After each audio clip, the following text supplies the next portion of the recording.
Sebelum ada ruang dan waktu, Sang Maha Penguasa semesta menciptakan 5 makhluk untuk menjadi perpanjangan tangannya, agen atas kekuasaannya. Makhluk yang pertama adalah Ifrit. Kekuasaan akan api diberikan kepadanya. Makhluk yang kedua adalah Khidir. Kekuasaan akan air diserahkan ke tangannya. Makhluk yang ketiga adalah Jibril. Kekuasaan akan cahaya dianugerahkan kepadanya. Makhluk yang keempat adalah Adam. Kekuasaan akan tanah dimandatkan dalam kedudukannya. Makhluk yang kelima adalah Eva. Kekuasaan akan angin disatukan dengan inti keberadaannya. Mereka berlima adalah Nur Muhammad.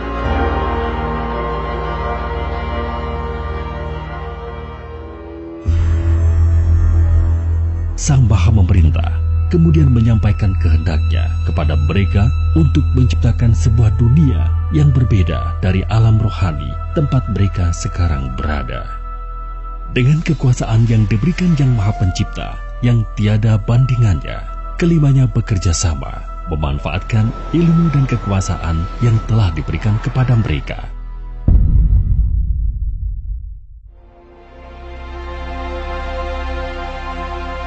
Melalui dentuman dan berbagai macam kekuatan dan kekuasaan, terciptalah kosmos, alam semesta.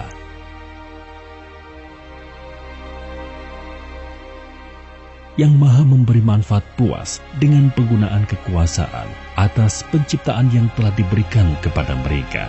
Yang Maha Bijaksana kemudian berpesan, mereka boleh melanjutkan penggunaan akan kekuasaan tersebut, tetapi jangan sekali-kali bermain-main dengan roh, esensi utama yang menyusun eksistensi mereka di alam rohani. Nur Muhammad mendengar dan menerima perintah tersebut.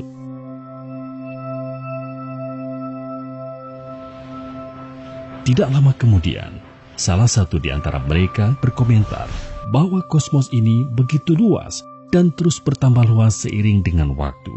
Sayang sekali jika hanya mereka berlima yang menikmatinya. Mereka pun melanjutkan usaha pemanfaatan kekuasaan yang telah diberikan oleh Sang Maha Agung dengan menciptakan sebuah awal dan akhir bernama kehidupan di dalamnya.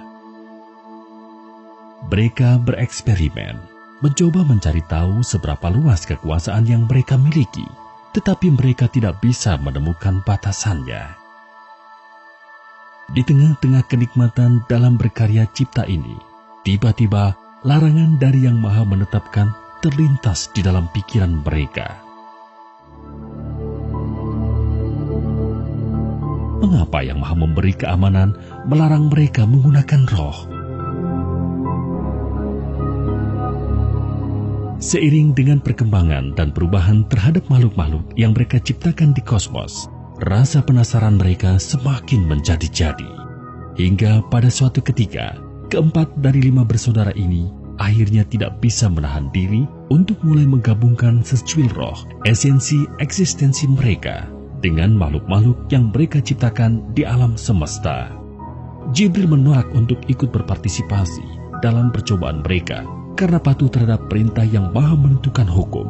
Keempat saudaranya menganggap penolakan Jibril karena ia tidak mempunyai ilmu yang bisa digunakan dalam percobaan tersebut.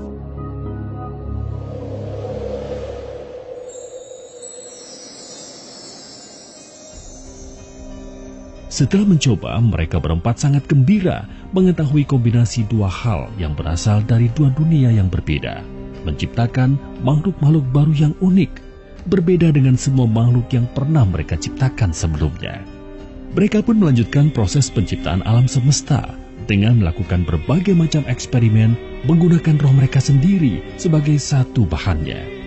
Sang Maha mengetahui sadar akan hal ini. Jibril kemudian bertanya kepadanya, mengapa Yang Maha melihat membiarkan keempatnya melanggar peringatannya? Sang Maha menghendaki ingin menciptakan pemimpin atau khalifah di alam semesta. Jibril kembali bertanya, mengapa Sang Maha Bijaksana ingin mengisi alam semesta dengan makhluk yang tercipta dari kontradiksi dan dualitas tersebut?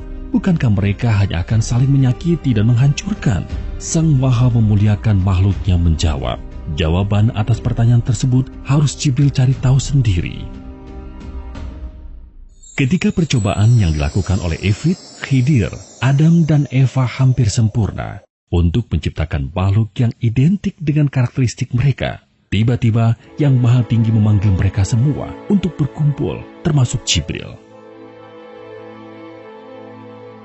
Sang Maha menghitung segala sesuatu, kemudian memerintahkan mereka berempat yang sejatinya diciptakan sejajar untuk sujud kepada Adam.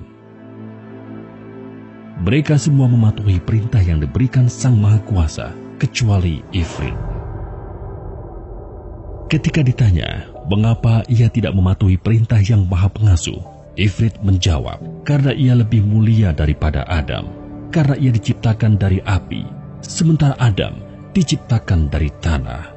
Karena jawabannya tersebut, Ifrit pun diusir dari alam rohani untuk turun ke alam nyata.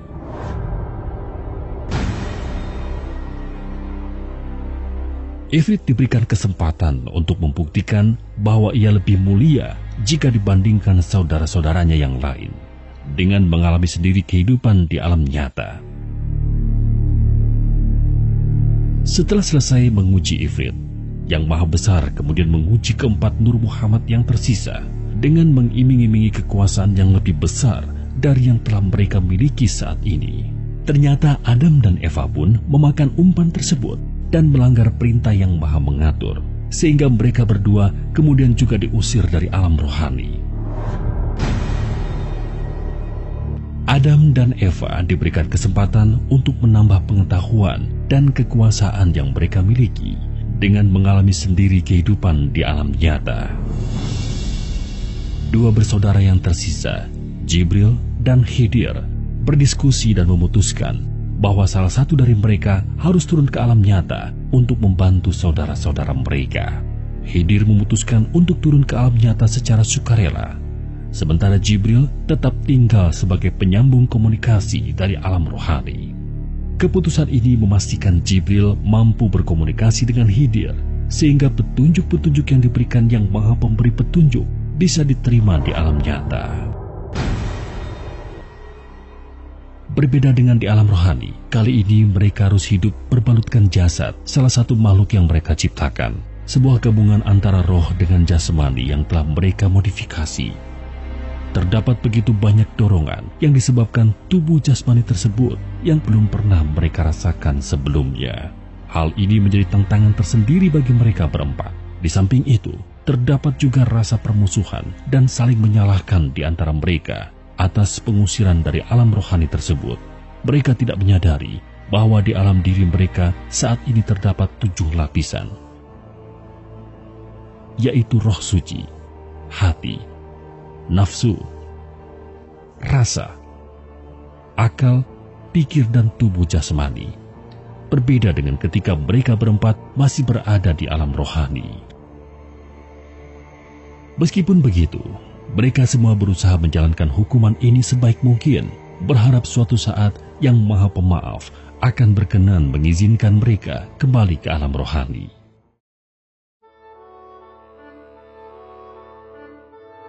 Setelah beberapa waktu, turunlah perintah dari Yang Maha Menyeimbangkan bahwa mereka harus berkembang biak dan mengisi alam nyata dengan anak-anak mereka.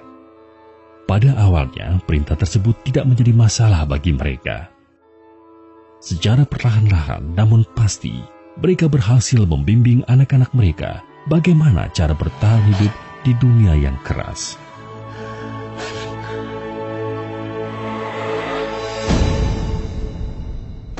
Nur Muhammad juga tidak ragu-ragu membagi kekuasaan mereka atas elemen kepada anak-anak mereka. Hingga suatu saat mereka menyadari bahwa ada yang terlewat dalam percobaan mereka ketika menggabungkan roh dengan jasad, yaitu keberadaan nafsu yang mengotori tindakan manusia.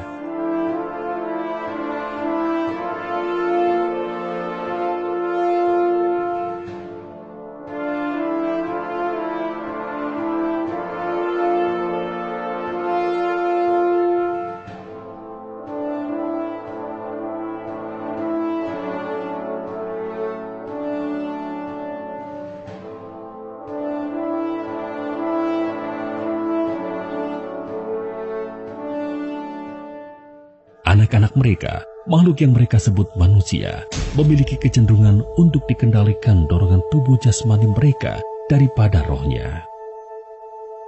Kemudian ketika jasadnya mati, rohnya terjebak di alam nyata yang tidak bisa kembali ke alam rohani.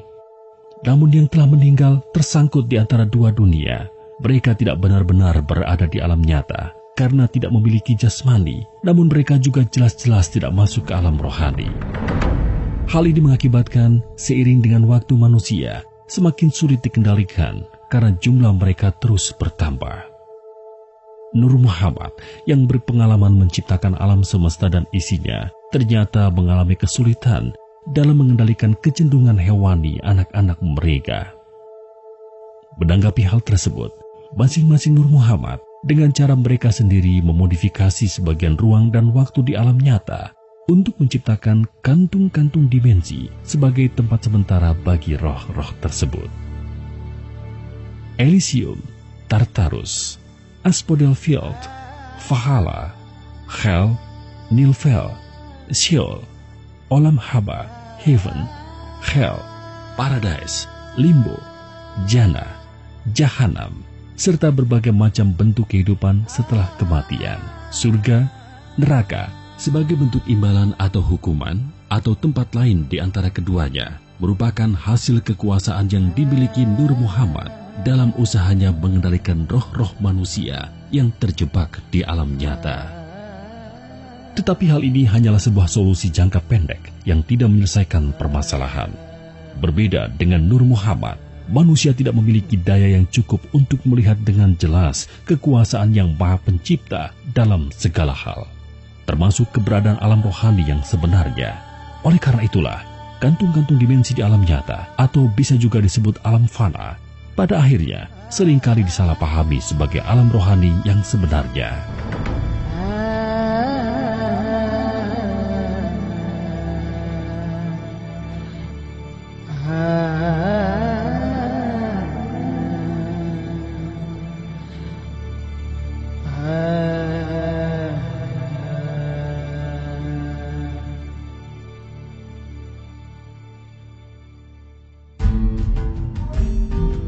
Nur Muhammad memohon kepada Sang Maha Kuasa untuk diberikan petunjuk dalam mengatasi permasalahan yang semakin besar ini.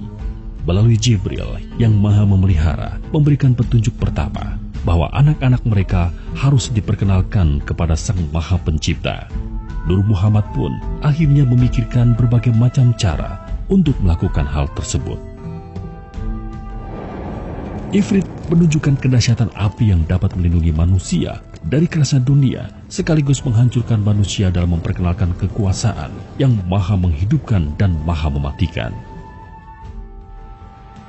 Khidir mengajarkan akan kehidupan yang hanya mungkin terpelihara karena adanya air yang mereka minum, dalam memperkenalkan kebijaksanaan yang maha memelihara. Adam memperlihatkan kemuliaan bumi dan tanah yang mereka injak dalam memperkenalkan keluhuran yang maha pemurah.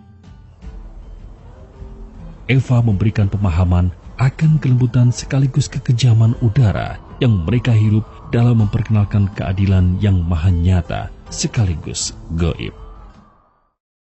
Usaha memperkenalkan umat manusia kepada Sang Maha Pencipta berlangsung hingga puluhan ribu tahun. Akibat situasi yang menyebabkan mereka diusir dari alam rohani, Nur Muhammad lebih suka bekerja sendiri-sendiri. Di setiap siklus pengenalan akan Yang Maha Pencipta yang mereka lakukan dengan cara mereka sendiri-sendiri, manusia memang menjadi lebih terkontrol karena melihat sosok Nur Muhammad secara langsung. Tetapi begitu waktu berlalu dan ditinggal untuk berusaha sendiri, manusia selalu kembali pada kekacauan dan kerusakan. Bahkan, sebagian justru menyembah Nur Muhammad daripada Yang Maha Kuasa yang sebenarnya. Untuk menghindari pengkultusan tersebut, mereka mulai menggunakan sosok manusia khusus sebagai lewatan dalam menyampaikan ilmu kepada umat manusia. Sosok manusia tersebut sebagian kita kenal dengan sebutan Nabi atau Rasul. Jika satu cara tidak berhasil, maka akan dilakukan modifikasi dan melakukan pendekatan baru. Tidak jarang Nur Muhammad juga harus menekan tombol reset, menghancurkan kebudayaan manusia yang dianggap terlalu menyimpang agar bisa memulai proses tersebut dari awal. Itulah sebabnya terdapat jutaan agama dan kepercayaan di sepanjang sejarah umat manusia. Sebagian masih hidup dan dilaksanakan, sementara sisanya sudah hilang di telan waktu. Agama Islam yang dilewatkan melalui Nabi Muhammad, yang kemudian berkembang dalam berbagai versi, merupakan hasil kolaborasi dari Khidir dan Jibril. Agama Kristen Katolik dan segala bentuk turunannya yang menjunjung tinggi Kristus dan cinta kasih merupakan hasil kolaborasi Hawa atau Eva dan Jibril. Agama Hindu dan berbagai bentuk kejawen serta berbagai tradisi yang mengajarkan kemuliaan kepada manusia melalui cerita kepahlawanan merupakan hasil kolaborasi Adam dan Jibril. Agama Konfusius, Buddha, dan berbagai ajaran berbau ateisme yang mengajarkan kemuliaan kepada manusia tanpa secara eksplisit harus menyembah dan mengakui keberadaan Sang Pencipta merupakan hasil kolaborasi antara Ifrit dan Jibril. Dalam semua contoh ajaran kebaikan tersebut, Jibril hanyalah berfungsi sebagai kolaborator Nur Muhammad yang ada di alam nyata dalam berhubungan dengan Allah. Setelah melakukan berbagai pendekatan dan usaha yang tidak terhitung, Nur Muhammad tidak pernah berhasil mengantarkan satupun roh anak-anak mereka kembali ke alam rohani.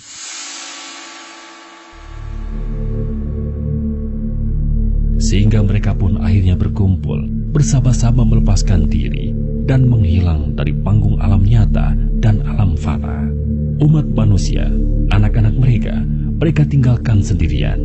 Mereka berkonsentrasi dan bersujud bersama di hadapan Yang Maha Pemilik kebesaran dan kemuliaan, menyerah dan mengakui bahwa mereka tidak mampu menyelesaikan tantangan ini. Mereka sujud selama hampir 1000 tahun sebelum akhirnya Yang Maha Bercahaya memberikan petunjuknya. Bahwa agar manusia bisa mengalahkan kecenderungan yang ada di dalam dirinya sendiri, yaitu nafsu, dan agar bisa benar-benar menjadi pemimpin di alam semesta, mereka membutuhkan pertolongan berupa utusan dari alam rohani, yaitu Malaikat Muqarrabin. Malaikat Muqarrabin adalah pancaran sinar dari Jibril, atau bisa disebut juga anak-anak Jibril, sebagaimana fitrah umat manusia merupakan anak-anak Nur Muhammad. Saat itulah Ifrit, Khidir, Adam, dan Eva baru sadar bahwa selama ini ilmu yang berusaha mereka cari-cari mengenai roh ternyata diberikan Yang Maha Kuasa kepada Jibril.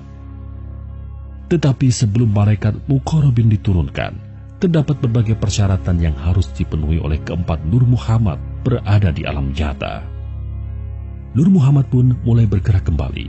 Kali ini mereka bersama-sama bekerja sebagai satu kesatuan, seperti ketika pertama kali mereka menciptakan kosmos. Mereka memilih laboratorium untuk mulai melaksanakan perintah Yang Maha Esa tersebut di Tanah Jawa, sebuah tempat yang saat ini dikenal sebagai bagian dari Indonesia. Mengapa di Tanah Jawa? Pertama, karena tempat ini adalah tempat mereka berkumpul bersama untuk bersujud menyembah kepada Yang Maha Mulia. Kedua, karena ketika Nur Muhammad sedang bersujud bersama-sama di hadapan Yang Maha Kekal atas kehendaknya, Tanah Jawa ternyata telah menjadi tempat di mana terdapat campuran dari segala macam agama dan kepercayaan milik mereka berempat ketika mereka sedang bekerja sendiri-sendiri. Di Tanah Jawa, Nur Muhammad dikenal dengan sebutan Sedulur Papat Kalimo Pancer.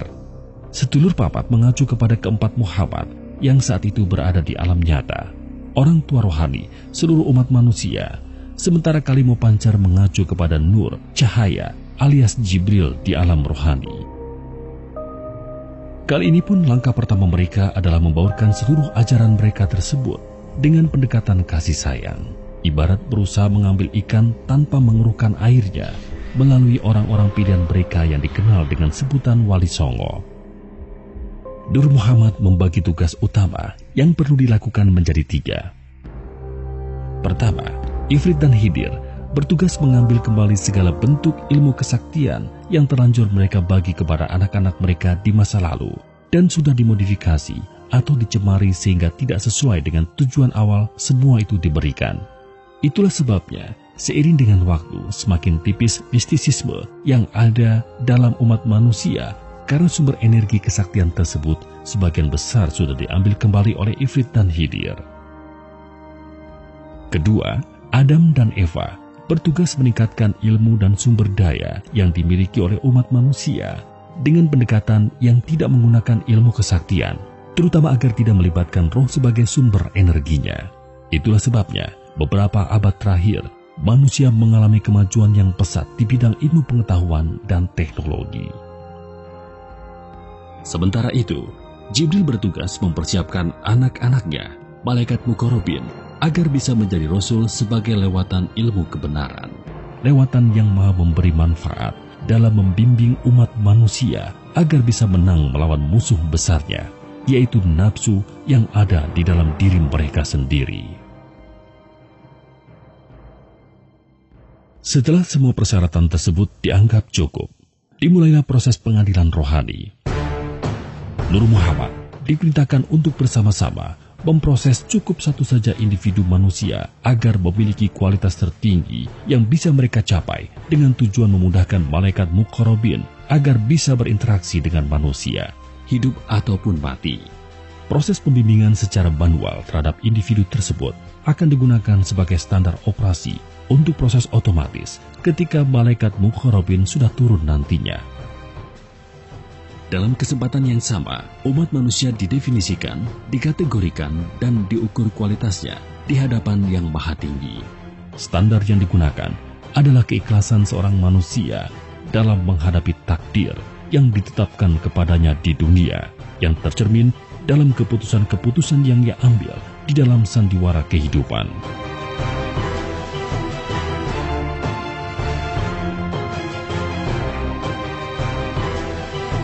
Semakin tinggi kualitas keimanan manusia di hadapan Yang Maha Esa, semakin banyak dan berkualitas malaikat Muqarrabin yang diutus untuk membimbingnya.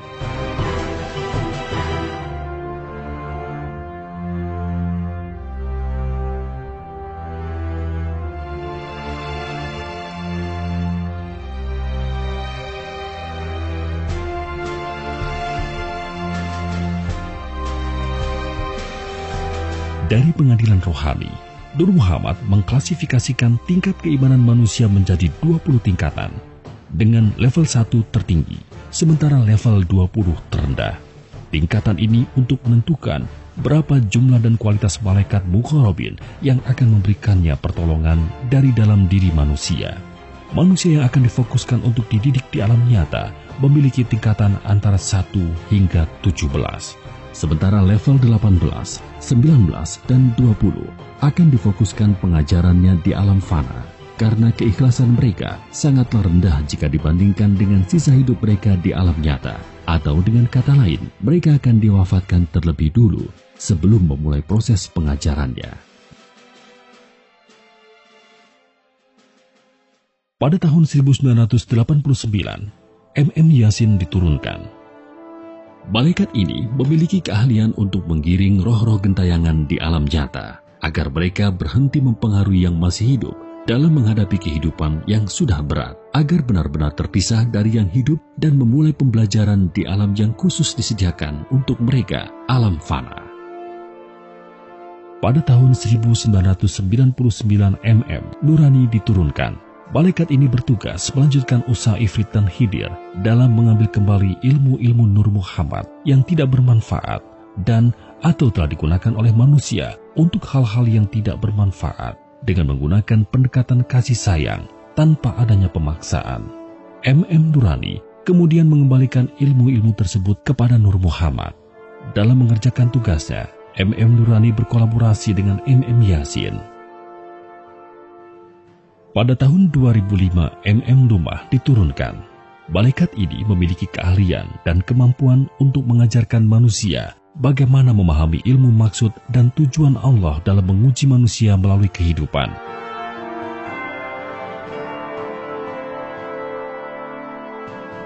Agar manusia mampu sadar untuk berusaha sebaik mungkin dalam menghadapinya, agar lulus ujian kehidupan tersebut.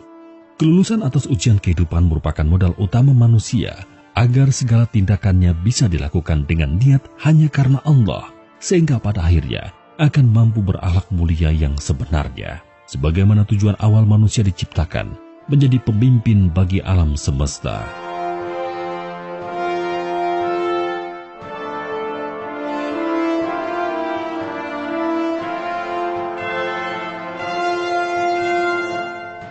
Pada tahun 2016, Syariat diturunkan. Malaikat ini memiliki energi dan keahlian untuk menggerakkan manusia agar mampu hijrah dari kecenderungan untuk berbuat baik dan buruk yang sifatnya relatif di hadapan sesama manusia, menjadi kecenderungan untuk berbuat benar yang sifatnya absolut di hadapan Yang Maha Mulia. Dalam melakukan tugas mereka, Lumah berkolaborasi dengan Syariat.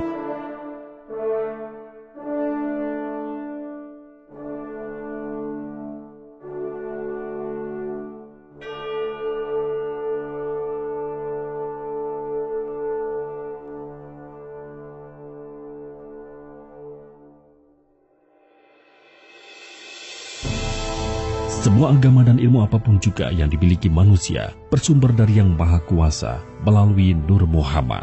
Sekarang Nur Muhammad pula lah yang akan menyatukan semua itu menjadi agama Allah. Agama Allah adalah ilmu yang mengajarkan manusia agar mampu berserah diri kepada Allah secara benar, yang hanya bisa dilakukan ketika manusianya mampu mengalahkan nafsu di dalam dirinya sendiri. Atau dengan kata lain, bukannya diperbudak nafsu, hati dan tindakannya bisa berada di bawah kendali fitrah. Secara syariatnya, agama Allah menggunakan ajaran Islam karena malaikat muqarrabin dididik di alam rohani dengan cara Islam. Tetapi Islam kendali fitrah, bukan Islam kendali nafsu.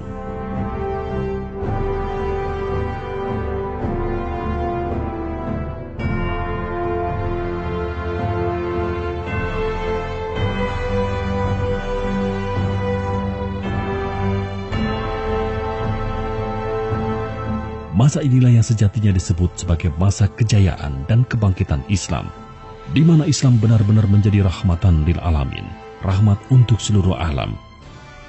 Allah Zat yang Maha Merencana, sesuai di dalam surat An-Nasr, apabila telah datang pertolongan Allah dan kemenangan, dan kamu lihat manusia masuk agama Allah dengan berbondong-bondong, maka bertasbihlah dengan memuji Tuhanmu dan memohonlah ampun kepadanya. Sesungguhnya Dia yang Maha Penerima Taubat.